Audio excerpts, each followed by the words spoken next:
परिमाण से निरूपण, परिमाण का निरूपण करते हैं।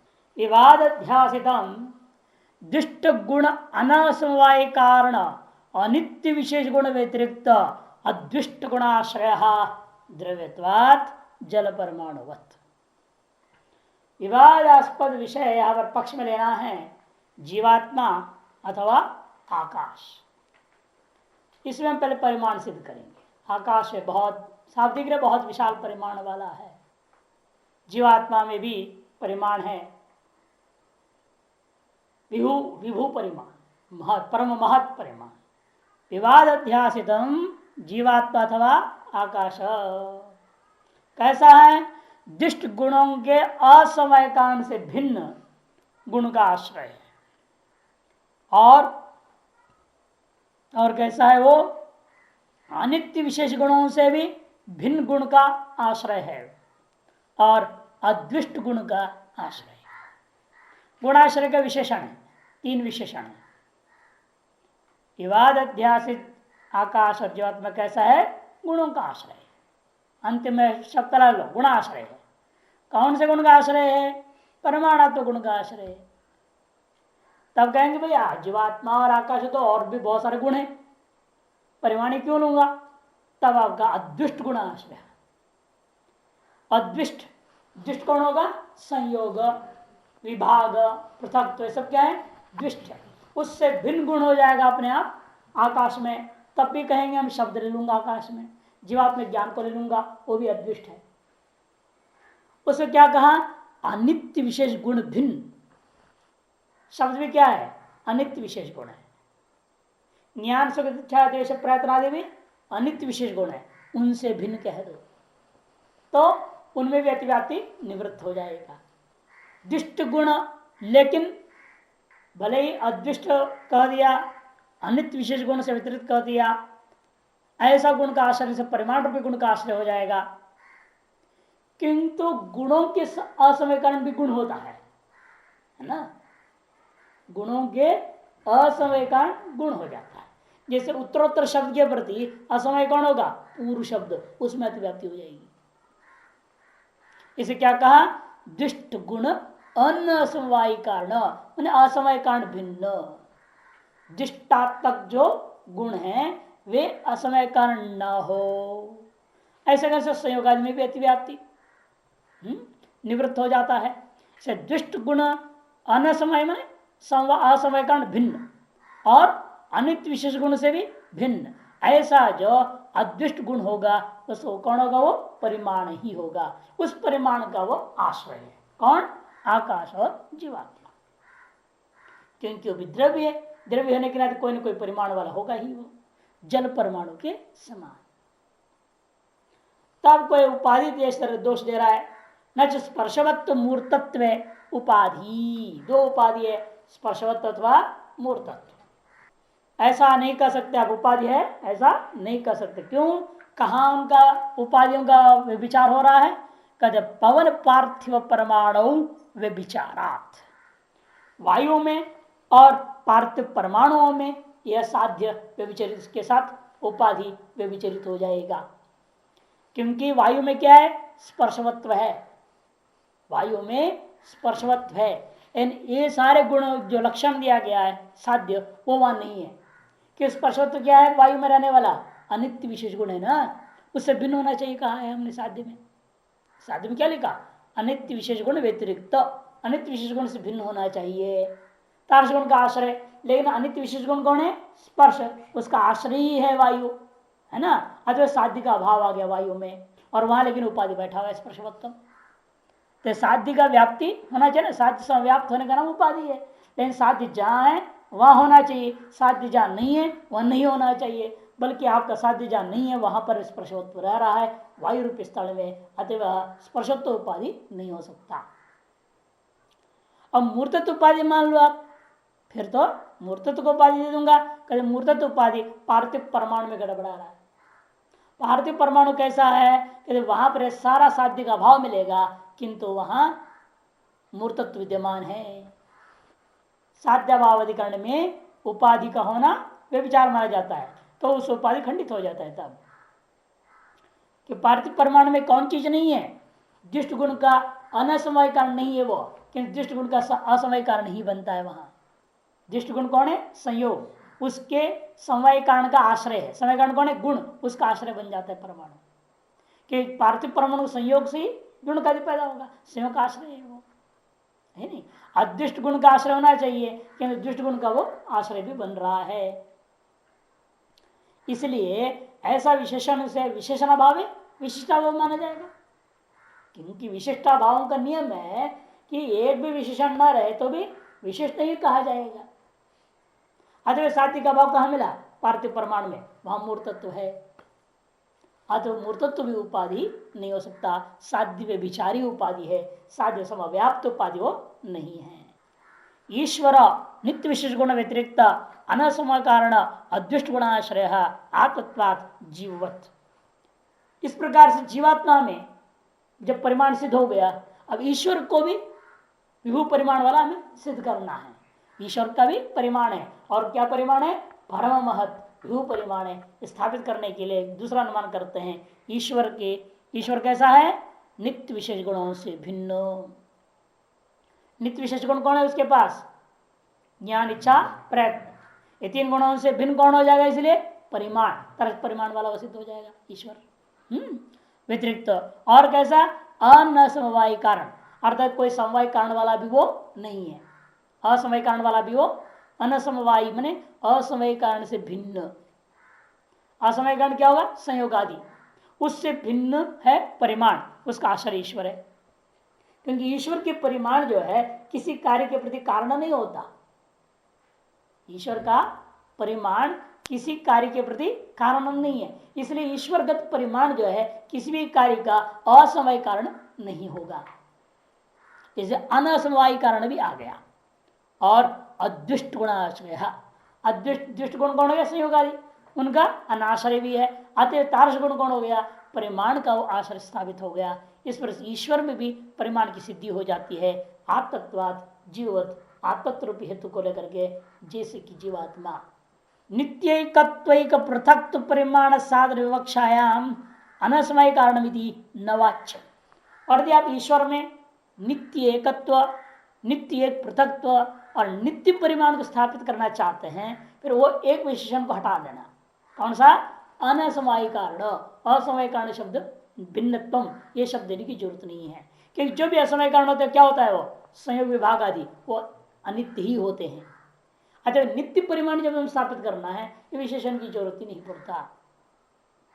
नित्य एकत्व, नित्य एक पृथकत्व और नित्य परिमाण, नित्य शक्ति से जोड़ना, एकत्व, एक पृथकत्व और परिमाण, इसको साधन करने की विवक्षा हो, उस स्थिति में अनसमय कारणम, ये जो शब्द दिया गया था इति नवाच्यम, उसकी कोई जरूरत नहीं रह जाता है। अदृष्ट का भी अर्थ क्या है, थोड़ा समझना है। अदृष्ट कहने से क्या लेना, दुष्ट गुणत्व के अवान्तर जातियों से भी रहित। अदृष्ट का अर्थ है दुष्ट गुणत्व के अवान्तर जातियों से रहित इति बोद्धव्यम। अन्यथा एकत्व सिद्ध साधनता, नहीं तो एकत्व के साथ सिद्ध साधनता दोष की स्थापित होगी। अवान्तर जाति कौन होंगे, वो दुष्ट गुणगत अवान्तर जातियां, दुष्ट गुण कौन, संयोग आदि है ना, दो में रहने वाले गुण, उनकी अवान्तर जाति क्या है, परत्वा परत्वादि आते। तो उनको निवारण करने के लिए क्या करना है, हमें अद्विष्ट गुणकर अद्विष्ट द्विष्ट गुणत्व के अवान्तर व्याप्ति जाति रहितत्व, अदृष्टत्व का अर्थ करना। नहीं तो एकत्व के द्वारा सिद्ध शांत दोष हो जाता है। कदे परिमाण को केवल अनुमान से सिद्ध किया जाता है, ऐसी बात नहीं, व्यवहार से भी परिमाण सिद्ध है। क्या बोलते हैं, लो देखो इतना लंबा चौड़ा नदी है, बहुत विशाल नदी है, समुद्र के किनारे खड़े हो गए, इतना विशाल पानी, महत्व का व्यवहार तो सभी कर रहे हैं। आदमी भी देख लिया, हम सामान रुपये दे सब 5 फुट 5.5 फुट 6 फुट वाले, कोई लंबा ये तो नारियल का पेड़ है बोलते, 7 फुट वाला कोई दिखाई दे तो अब नारियल पेड़ जैसे लेगा, आपको यूं देखना पड़ जाएगा। तो इसलिए कहते हैं कि भाई देखो, महत्व का जो व्यवहार है वो सभी करते हैं। इसे महत्व परिमाण की सिद्धि के लिए वाक्य में हमें कोई अनुमान की जरूरत नहीं है। तथा व्यवहारेण अपि साधनीयम अस्तित्व व्यवहार किम अयम महान इति व्यवहार।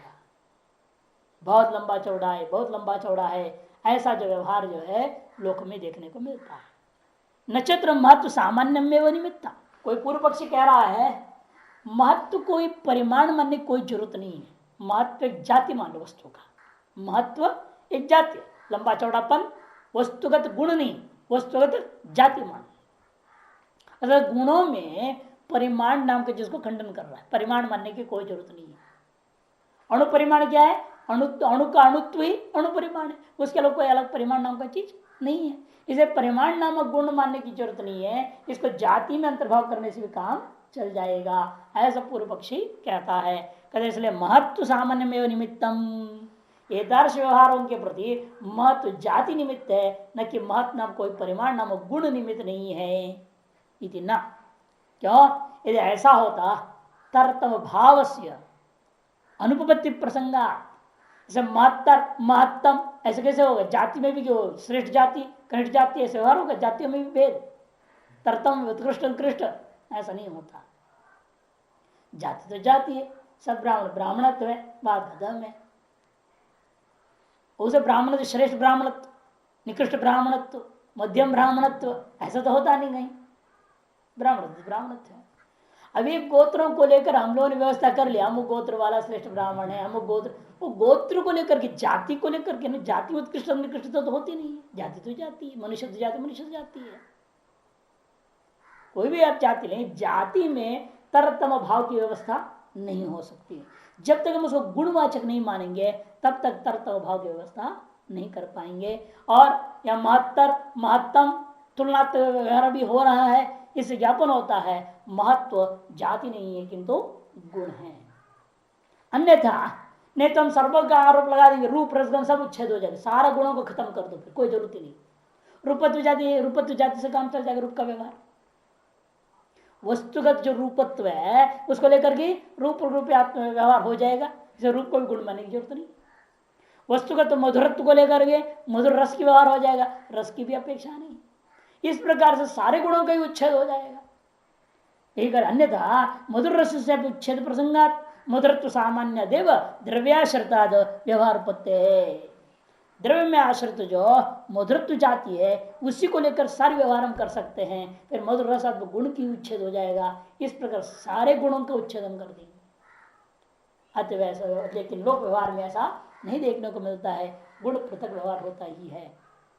आप कहते हैं वह परिमाण कैसा पैदा होता है? तीन तरीके से होता है, प्रचय संख्या परिमाणानाम। कल लिखा था ना हमने, कल विचार हुआ था, देखो अब आ गया। प्रचय संख्या परिमाणानाम अन्वय व्यतिरेकाभ्याम तदुत्पत्तौ कारणत्व भवति। एक परिमाण की उत्पत्ति में प्रचय या तो कारण होता है, संख्या कारण होता है, अथवा कारणगत परिमाण कारण होता है। कारणगत परिमाण कार्यगत परिमाण के प्रति कारण होगा, या कारणगत संख्या कार्यगत परिमाण के प्रति कारण होगा। कारण की अवयव की शिथिलता निबिड़ता उसको कहते हैं प्रचय, वो कार्य के परिमाण के प्रति कारण हो जाएगा। अतः प्रचयजन्यम संख्याजन्यम और परिमाणजन्यम परिमाणम भवती अन्वय व्यतिरेक से साबित हो जाता है। महत परिमाण और अणु परिमाण की सिद्धि करने के लिए एक अनुमान बनाते हैं। देखो क्रमशः दो अनुमान है क्रमशः। ये मध्यम महत परिमाण होता है ना, घट वगैरह का, श्रेणु से लेकर के आकाश के पूर्त की जो महत परिमाण, परम महत नहीं, वो तो पहले हो गया, परम महत नहीं लेना। और पारमांडल परिमाण अणु का पहले बता चुके हैं, फिर भी एक अणु के लिए भी परिमाण बने, अनुमान करेंगे यहाँ पर। अणु परिमाण का, परमाणु का जो परिमाण है उसके लिए भी अनुमान करेंगे। और त्रिश्रेणु से लेकर के आकाश के पूर्व तक की सकल वस्तुओं की महत परिमाण की सिद्धि करेंगे। उसके दो अनुमान दे रहे हैं, देखिए।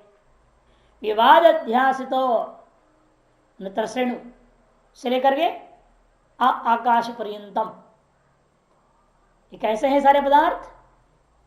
अणु परिमाण व्यतिरिक्त परिमाणाश्रय, परमाणु परिमाण से भिन्न परिमाण का वो आश्रय होता है। क्यों? द्रव्यत्वात् हेतु, द्रव्यत्वात् हेतु कि विवाद अध्यास जो त्रिश्रेणु से लेकर घट पट मट आदि सारा संसार कैसे हैं? महत परिमाण वाले। ये कैसे बोलोगे आप? अणु परिमाण से भिन्न परिमाण वाले, इसलिए दिखाई दे रहा है कि नहीं? यदि अणु परिमाण वाले होते तो दिखाई नहीं देते। इसलिए अणु परिमाण व्यतिरिक्त परिमाणाश्रय द्रव्यत्वात्। और परमाणु और गुणक में सूक्ष्म परिमाण है ना, संख्या जन्य है, वहां संख्या जन्य है, यह स्वरूप होता है परमाणु में। उसके लिए क्या कर रहे दूसरा अनुमान, विवाद अध्यास तो परमाणु द्विणुकश्च।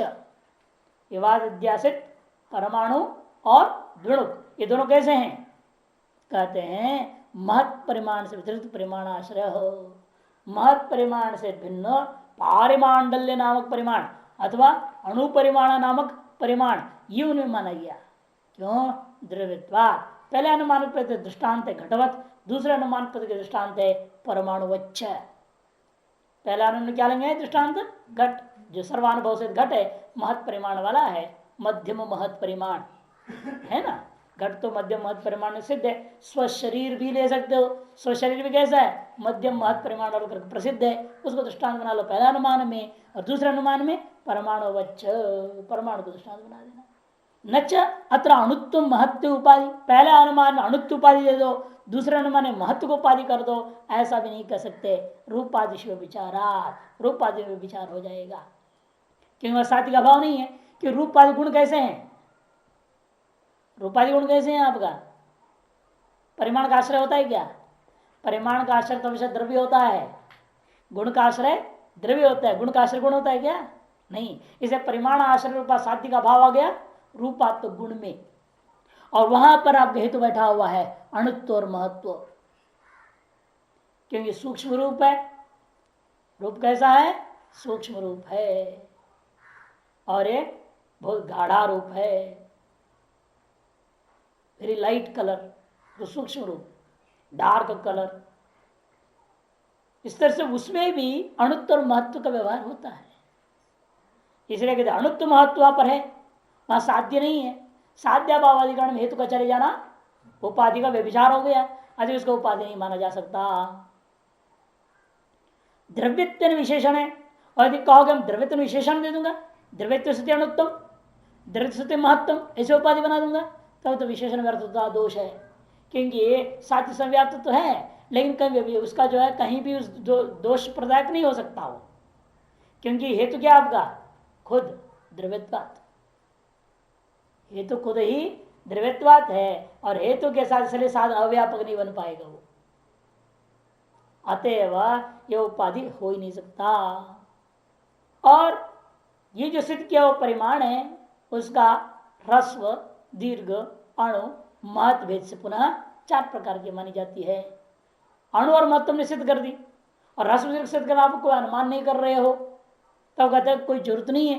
क्यों, ह्रस्व दीर्घ व्यवहार है, और अन्यथा अनुपत्तिश्च प्रमाण, ये छोटा है ये लंबा है, इस व्यवहार के लिए व्यवहार की अन्यथा अनुपत्ति ही उनके अस्तित्व प्रमाण है। ह्रस्वत्व माने छोटा और दीर्घत्व माने लंबा, इनकी सिद्धि के लिए कोई अनुमान करने की जरूरत नहीं है। ह्रस्व शब्द और दीर्घ शब्द छोटा और लंबा, इन शब्दों से का व्यवहार ही के प्रति जो निमित्त कारण है उसकी अन्यतानुपत्ति को लेकर के शब्द प्रवृत्ति के प्रति जो निमित्त है उनकी अन्यतानुपत्ति के कारण से ही ह्रस्व दीर्घ आदि परिमाणों को हमें मानना ही होगा, उसको अनुमान सिद्ध करने की जरूरत नहीं है। और परिमाण हमेशा आशय का नाश से नाश होता है, जैसे आपने पहले अनेक पृथक में अनुमान किया था वैसे यहाँ भी अनुमान कर लें। इसलिए कहते हैं आशय नाशात नाशा इतर प्राचीनम अनुमानम वाच्य। प्राचीन अनुमान मैंने 61 पृष्ठ में अंतिम पंक्ति में जो अनुमान बनाया था ना आपने, अनुमान क्रमस्तु विद्वान निमित्त कारण नाशन नाश नाशी व्यक्ति संवेतम है ना, तज्जातित्वात् सत्तावत, ये जो अनुमान की थी वही से अनुमान यहां भी बना लेना। यहां भी क्या है, आशय का नाश से नाश है परिमाण। इस घट नष्ट हो गया तो घट का परिमाण भी नष्ट हो जाएगा, वो टिकने वाला है नहीं। आशय नाशात नाशित्र प्राचीन अनुमान ने और पूर्वोक्त जो अनुमान 61 पृष्ठ में उसी अनुमान को समझना चाहिए। अब परिमाण का लक्षण करते हैं। द्वित्व असमय कारण का वृत्ति गुणत्वांतर जातीय परिमाणम, द्वित्व के असमवाय कारण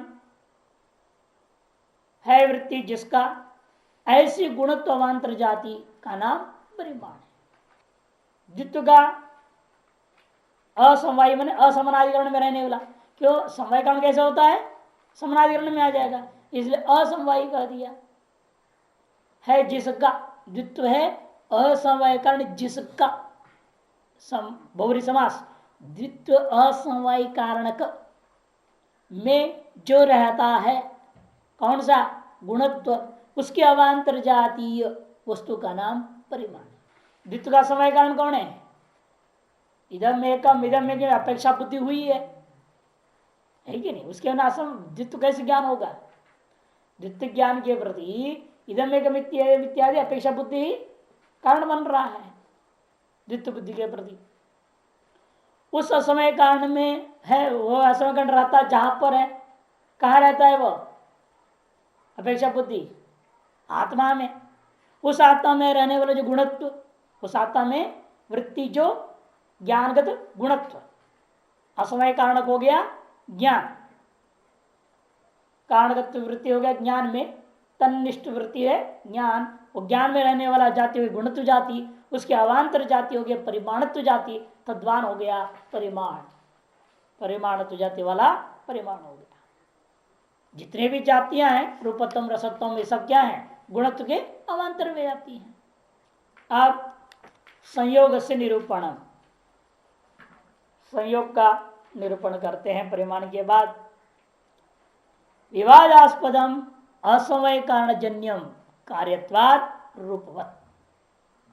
विवादास्पद कौन ले रहे हैं, पक्ष घटादि। घटादि कैसे हैं, असमय कारण से जन्य है। असमय कौन होगा, संयोग, कपाल द्वय संयोग से जन्य। क्योंकि जब तक कपाल द्वय का संयोग ना हो तो घट को कोई पैदा नहीं कर सकता। दो भागों में इसको बनाया जाता है घड़े को, फिर दोनों को जोड़ दिया जाता है, इसलिए संयोग से ही वो जन्य है। और संयोग क्या है, असमय कारण। इसे कहते घट कैसा है, असमय कारण रूपा संयोग से जन्य है। कार्यत्वात्, क्योंकि वो क्या है, वो कार्य है रूप के समान। रूप आदि रूप भी क्या है, पटरूप कैसे पैदा हुआ, तंतु रूप से। तो तंतु रूप क्या है, असमय कारण है।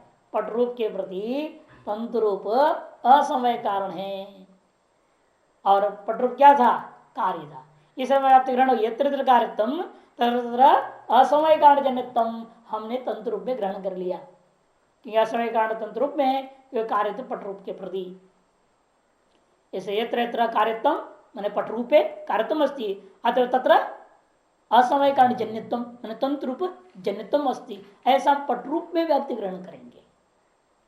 तंतु रूप निरूपित निष्ठा असमय कारण जन्यत्व हम पटरूप में ग्रहण किया, और वह पटरूप में कार्यत्व भी है। अद्वैतर कार्यत्म तरह असमय कारण जन्यत्व रूप व्याप्ति पटरूप में तंत्रूप रूप असमय कारण के आधार पर ग्रहण करते हैं था। तो जैसे वहां ग्रहण हुआ तुरंत घट में ग्रहण हो जाएगा। घट में क्या कहेंगे हम, साध्य को कैसे घटाएंगे, साध्य में असमय कारण शब्द से तंत्रूप को नहीं लेंगे, है क्यों, तंत्रूप से घट पैदा होता है नहीं, किसे पैदा हुआ, संयोग से। इसलिए यहाँ असमय कारण से क्या लूंगा, कपाल द्वय संयोग तजन्यतम। अतः घट में कार्यत्व होने के नाते घट भी असमय कारण जन्य है। कौन सा असमय कारण जन्य है, विचार करने पर क्या पता चला, कपाल द्वय संयोग रूपा असमय कारण से वो जन्य है। न च प्रध्वंस में विचार, इस साध्य में विचार हेतु में साध्य का भाव आदिकरण रूपा प्रध्वंस में कार्यत्व रूप हेतु चला जाता है। इसे विचार साध्य भाव वृत्तित्व विचार से लक्षणम। साध्य क्या है, असमय कारण जन्यतम, उसके अभाव कहाँ है, प्रध्वंस अभाव में। क्योंकि कोई भी अभाव असमय कारण से जन्य नहीं होता, ये भावात्मक कार्य के प्रति ही असमय कारण की जरूरत है, अभावात्मक कार्य के प्रति असमय कारण जन्य नहीं है। इसलिए असमय कारण जन्यत्व का अभाव हो गया कहाँ, प्रध्वंसा भाव में, और तार्श प्रध्वंसा भाव में कार्यत्व विद्यमान है। साध्य भाव अधिकरण हेतु चला गया, विचारी हेतु हो गया, ऐसा मत कहो। क्योंकि प्राग अभाव प्रतियोगित्व से ये कार्यत्व कर दिया, प्राग अभाव प्रतियोगित्व, प्राग अब कार्य का लक्षण क्या किया था आपने? दो अर्थ किया ना कार्य का लक्षण में, प्राग अभाव प्रतियोगित्व, प्रध्वंसाभाव प्रतियोगित्व व कार्यत्व। घट प्राग भाव का प्रतियोगी कौन है? घट प्राग भाव का प्रतियोगी कौन है? घट है, इसे घट में कार्यत्व आ गया। और घट प्रध्वंसाभाव का प्रतियोगी भी घट है, इसमें भी घट में कार्यत्व आ गया। क्यों ऐसे दो लक्षण बनाया? फिर तो प्राग भाव प्रतियोगित्व हमें प्रध्वंस भाव के लिए बनाना पड़ता है, और प्रध्वंस भाव प्रतियोगित्व प्राग भाव में घटाने के लिए, क्योंकि प्रध्वंस भाव भी कार्य है ना। लेकिन अभी घट जब तक है तब तो ध्वंस है क्या? नहीं है। इसे ध्वंस में क्या है? ध्वंस कैसा है? ध्वंस का प्राग भाव घट में विद्यमान है। अच्छा, ध्वंस प्राग भाव का प्रतीक कौन हुआ? ध्वंस। इसे ध्वंस में प्राग और प्रतियोगित्व रूप लक्षण चला जाता है, किंतु ध्वंस प्रतियोगित्व का लक्षण नहीं जाएगा, क्योंकि ध्वंस का ध्वंस नहीं होता। अतः ध्वंस प्रतियोगित्व ध्वंस में नहीं गया। यदि एक ही लक्षण करूंगा तो इसमें नहीं जाएगा तो उसमें नहीं जाएगा, समस्या खड़ी होगी। ध्वंस प्रतियोगित्व लक्षण ध्वंस में नहीं जाता, प्रागभाव प्रतियोगित्व लक्षण प्रागभाव में नहीं जाएगा, जबकि प्रागभाव भी कार्य है विनाशित्व, प्रध्वंस भाव भी कार्य है विनाशित्व। इसे समस्या होता है, दोनों में कार्यत्व का लक्षण घटाने के लिए हमें दो लक्षण बनाना पड़ा था, प्राग अभाव प्रतियोगित्व प्रध्वंस भाव के लिए और प्रध्वंस भाव प्रतियोगित्व प्राग भाव के लिए, और दोनों में से कोई भी लक्षण ले लो सारा संसार में चला जाएगा। अतः कार्यत्व के जो लक्षण बना रहे हैं, प्राग अभाव प्रतियोगित्व जो लक्षण बनाया उसमें थोड़ा एक विशेषण जोड़ दो, भावत्व सती, तब प्रध्वंस भाव में अतिव्याप्ति नहीं होगा। वही करे भावत्व सती विशेषित विशेषित तत्र सिद्धे है। प्राग भाव प्रतियोगित्व रूपा जो कार्य का लक्षण था उसे भावत्व से विशेषण दे जाने पर वे विचार दोष नहीं होता, वे विचार दोष नहीं होगा, लेकिन तत्र असिद्धे है, असिद्धि दोष आ जाएगी। लेकिन नक्षत्र उपाधि शंका अपि अधिरो होती, लेकिन उपाधि की आशंका आप नहीं कर सकते। लेकिन उपाधि की आशंका आप नहीं कर सकते। क्यों नहीं कर सकते उपाधि की शंका? क्योंकि जो है विस्पष्ट घटो संयुक्त इति प्रत्यय लोक व्यवहार में है, घटो संयुक्त, ये जो प्रत्यय है जो ज्ञान उत्पन्न हो रहा है इसका विषयता संयोग को आप किसी भी आधार पर खंडन नहीं कर सकते। अतएव उपाधि आदि की भी आप आशंका नहीं कर सकते हैं। और यदि वो कहे भाई संयोग के लिए अनेक क्षण अवस्थाएं होना चाहिए, बहुत कहेंगे हमारा तो क्षण भंगवाद है, तो कैसे होगा तुम्हारा संयोग, कैसे टिकेगा? तब कहते भाई हमने तो पहले ही शास्त्रार्थ करके क्षण भंगवाद को खंडन कर चुका हूं। निराकृत क्षण भंग न अविरल देश उत्पाद तन निमित्तत्व, उल्टा छपी है, तन निमित्तत्व, तो बाद में जानी चाहिए, मी के बाद त जानी चाहिए, तमी हो गया ना, वो मिता बनाओ, तमी को मिता, तन निमित्तत्वेन आशंकनीय। इसलिए अव्यवहित देशों में वस्तु की उत्पत्ति को उक्त प्रतीति का प्रयोजक नहीं मान सकते। अविरल देश माने अव्यवहित देश, अव्यवहित देश कहीं संयोग का मतलब किया, ये हो गया विभाग संयोग, अंगुलियां दूर हैं तो विभाग कहां, माने क्या व्यवहित देश में है। इसे व्यवहित देशत्व के अलावा विभागनों को कोई चीज अलग नहीं है, और जोड़ दिया तो अव्यवहित देश हो गया।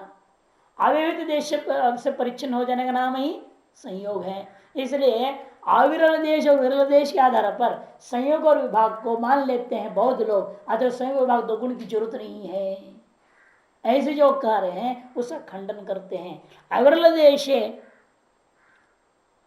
उत्पाद इति तन निमित्तत्वेन नाशंकनीय, अविरल देश में ही इमौ घटौ संयुक्तौ ऐसे ज्ञान की उत्पत्ति होती है। अविरल देश में स्थित घड़ा माने अव्यवहित देश में स्थित जो दो घड़ा, उसको ले देख करके इमौ घटो संयुक्तौ ऐसा ज्ञान उत्पन्न हो जाता है। इस ज्ञान के प्रति अविरल देशता, अव्यवहित देशता ही निमित्त है, ऐसा आप मत कहो। तन्निमित्तत्व नहीं थी नाशंकनीय, क्योंकि हमने पहले क्षण भंगवाद को खंडन कर दिया है। कर्म संयोग तज्जनकत्व प्रत्यक्ष सिद्धम एवं, और यह संयोग तीन प्रकार का है। मुख्य रूप में दो, कर्मज संयोग, संयोगज संयोग। कर्मज में भी दो प्रकार कर दोगे, अन्यतर कर्मज, उभयतर कर्मज। संयोग कितने प्रकार के हो जाएंगे? तीन प्रकार। अन्यतर कर्मज संयोग, उभयतर कर्मज संयोग और संयोगज संयोग। उसको संक्षेप में कह दिया, कर्म संयोग तज्जनकत्म। संयोग का जनक कौन है? कर्म है, और संयोग भी संयोग का जनक है। यह बात प्रत्यक्ष सिद्ध है। अन्यतर कर्म संयोग कहां प्रत्यक्ष सिद्ध है? अन्यतर कर्म संयोग कहां सिद्ध है? हाँ, शकुनी शैल संयोग है। पक्षी है, कौवा उड़ के आ गया, आपके मकान में बैठ गया। मकान में कोई क्रिया हो रही है वो संबंध करने का? नहीं, केवल कौवे में क्रिया हुआ। कौवा करके मकान में संयोग कर गया और कौवा ही उड़ गया। तो विभाग इसलिए अन्यतर कर्मज भी होता है। मैं अन्यतर का मतलब क्या? एक में कर्म होकर उत्पन्न संयोग। दो का बीच संयोग होता है, दो का बीच जो संयोग होता है उसमें से एक क्या है? स्थिर है, और दूसरे में कर्म हुआ, मतलब क्रिया हुई। उसको हम क्या कहते हैं? अन्यतर कर्मज संयोग। उभयतर कर्म संयोग का दृष्टांत क्या है प्रसिद्ध दुनिया में? मेषयो महिषयोरवा है। जब मेष की लड़ाई हो, सांड की लड़ाई होती है, तो आपस में दोनों के एक साथ टकराते हैं। उभयतर कर्म जब दोनों में क्रिया हो रही है, जिन दोनों का बीच संयोग होना है, दोनों में क्रिया होकर के टक्कर होकर संयोग होता है, जो उसको उभयतर कर्म संयोग कहते हैं। और संयोग तो प्राय सभी को अनुभव सिद्ध है ना? सिद्ध है या नहीं? आप लोगों को कभी ना कभी शॉक करंट मारा कि नहीं मारा है? मारा है, सबको लगा हुआ है करंट शॉक। अब कैसे लगा हुआ? आपकी अंगुली तार से छुई तो पूरा शरीर में क्यों करंट आया? तार अंगुली का संयोग होने से अंगुली मात्र को करंट लगना चाहिए, लेकिन तार अंगुली का संयोग से तार शरीर का भी संयोग मान लिया। अच्छा, तार अंगुली का संयोग ने क्या कर दिया? तार शरीर का संयोग को भी पैदा कर दिया। इसे इस संयोग से जन्य संयोग हो गया, तार शरीर संयोग भी। अतः पूरे शरीर में करंट आ गया, है ना? इस तरह से हस्त तरु संयोगात वृक्ष तरु संयोग, हस्त तरु संयोग वृक्ष तरु संयोग। हाथ को पेड़ से छू दिया तो आपका शरीर पूरा पेड़ से छू दिया माना जाएगा, नहीं तो अशुद्धि का झंझट ही नहीं रह जाता। नहाने का झंझट जो होता है ना शास्त्रों में, इस संयोग के कारण से नहाना पड़ता है ना? अब नहीं तो भाई आप चाह रहे मान लो कि शूद्र के साथ आपका कपड़ा स्पर्श हो तो ठीक है, कपड़ा निकाल दो, दो कपड़े को। नहीं ना, आपको नहाना पड़ता है कि वस्त्र शूद्र संयोगात स्वशरीर शूद्र संयोग मान लिया, आते हुए स्नान करके प्रायश्चित करनी पड़ती है। संयोगज संयोग लोक में बहुत प्रसिद्ध है, इसलिए कहते हैं कर्म संयोग तज्जनकत्व प्रत्यक्ष। अब कुछ नित्य द्रव्यों का भी, व्यापक विभू द्रव्यों का भी संयोग मानते हैं।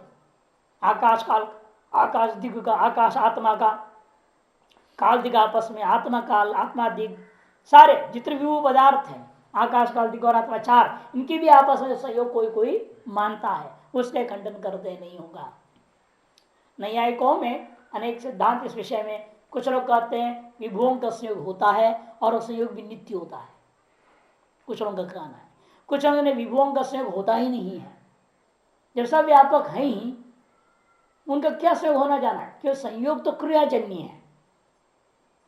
संयोग अभी आपने देखा, संयोग से जन्य संयोग होगा या क्रियाजन्य संयोग होगा। यदि दो का बीच संयोग होना है, उन दोनों से एक में क्रिया होनी चाहिए या दोनों में क्रिया होनी चाहिए। इसमें संयोग माननी है तो पहले इसके कोई अवयव मानना पड़ेगा। अवयव संयोग से अवयवी संयोग, संयोग संयोग क्या होता है? हमेशा संयोग संयोग क्या है? अवयव संयोग से अवयवी का संयोग हो गया ना। हाथ छू दिया तो शरीर छू दिया मान लिया, स्व अवयवत्व स्वीकृत कपड़ा छू दिया तो अपने को छू दिया मान लिया। अवयव संयोग से ही अवयवी संयोग को संयोग कहा जाता है ना? संयोग जो क्या चीज है? अवयव संयोग से अवयवी का संयोग होना, और कर्म संयोग में क्रिया होना जरूरी है, दो में से एक में। अब आकाश और आत्मा संयोग मानना चाहते हो, दोनों में किसी क्रिया हो रही है? दोनों को आप क्रिया रहित मानते हो, अमूर्त है। क्रिया तो दो है ही नहीं, न आकाश में, न काल में, न दिग्गी में, न आत्मा में क्रिया नहीं होती है। तो अन्य तरह कर्म संयोग तो हो नहीं सकता, उभय तरह कर्म संयोग भी नहीं हो सकता। और आकाश और आत्मा सावयव भी नहीं मानते हो। जब सावयव नहीं है तो अवयव संयोग से वैसे अवयविक संयोग की कल्पना भी आप नहीं कर सकते। फिर कौन सा संयोग वहां पर आ गया? स्वाभाविक कोई नित्य संयोग मान लोगे जबरदस्ती? इसीलिए जो लोग मानते हैं संयोग वो गलत मान रहे हैं, उसे खंडन करने कहते हैं आत्मा आकाश आत्मना संयुज्यते द्रव्यत्वाद इति केचित् तन्न। किसने कहा यह आकाश कैसा है? आत्मा से संयुक्त है।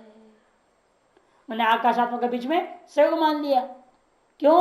द्रव्यत्वाद, घटद्वयवत या घटपटवत दृष्टांत दे दो। जैसे घटपट में संयोग होता है उसी प्रकार से आकाश आत्मा संयोग होता है, क्योंकि जैसे घटपट द्रव्य है वैसे आकाश आत्मा भी द्रव्य है। यदि चित्तन क्रियावत्व मूर्तत्व परत्व परत्व उपाधित्वा, क्योंकि यत्र यत्र संयोग तत्र क्रियावत्व जरूरी है। इसलिए आत्मनिर्भरता संयोग कहीं होना है तो वह क्रियावत्व होना चाहिए, है ना। यत्र यत्र संयोगवत्तम तत्र क्रियावत्तम ये व्याप्ति है, और यत्र क्रियाभाव तत्र संयोगाभाव। इसी प्रकार यत्र यत्र संयोगत्वम तत्र मूर्तत्व भी है, और यत्र संयोगाभाव तत्र मूर्ताभाव। कि हम संयोग कहाँ मानते हैं? पृथ्वी जल तेज वायु चारी के परमाणु आदि को लेकर के, इसलिए उपाधि बन गई। इन उपाधि में से द्रव्यत्व हेतु आपका उपाधि दोष ग्रस्त होने से यह अनुमान खंडित हो गया।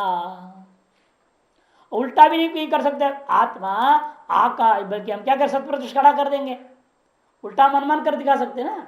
आत्मा आकाश न संयुज्यते, आत्मा जो है आकाश से संयुक्त नहीं होता, यह आकाश आत्मा संयुक्त नहीं होता। क्यों? अमूर्तत्वात् रूपवत, अमूर्त होने के नाते रूपों का संयोग जैसा नहीं होता है, वैसे गुणों का संयोग या दो रूप का संयोग हो जाए ऐसा नहीं होता।